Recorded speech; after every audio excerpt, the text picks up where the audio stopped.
মিরপুরে কোনাবাড়ী পাইকারি কাঁচা বাজারের সামনের সড়কে ভাসমান দোকান উচ্ছেদ করেছে পুলিশ। সকালে দারুস-সালাম ট্রাফিক বিভাগ এই অভিযান চালায়। সাথে ছিলেন সেনাবাহিনীর সদস্যরা।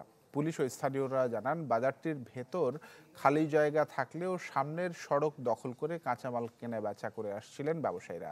বিপরীত পাশের পাইকারি, ফল মার্কেট এবং কাঁচামাল পরিবহনে ব্যবহৃত ট্রাক এবং ভ্যান সড়কটির বেশিরভাগ অংশ দখল করে রেখেছিল। তাতে গাবতলী মিরপুর থেকে বেড়িবাঁধে ওঠার এই গুরুত্বপূর্ণ রাস্তাটি পার হতে সময় লাগত দীর্ঘক্ষণ। ট্রাফিক পুলিশের উচ্ছেদ অভিযানে খুশি এই পথে চলাচলকারীরা।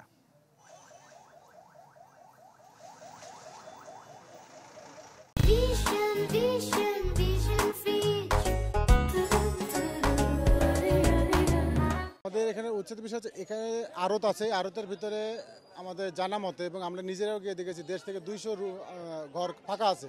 তারপরেও তারা এখানে এই ব্যবসাটা করে রাস্তার উপরে।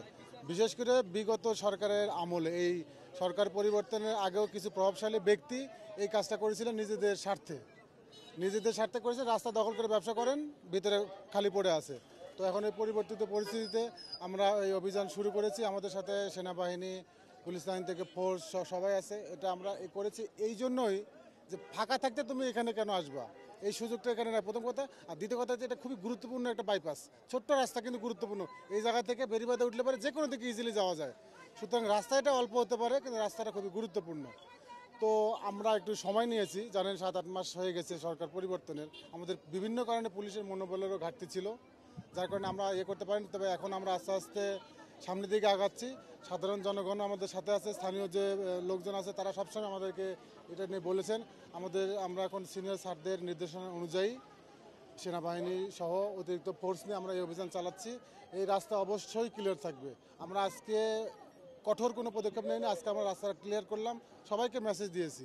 এরপরে যদি আমরা আসি তাহলে সেটা কঠোর হবে। আমরা হয়তো বা আটক করা, মালামাল সিজ করা, যে কোনো ধরনের পদক্ষেপ নিব। আমাদের কাছে সে ধরনের নির্দেশনাই আছে।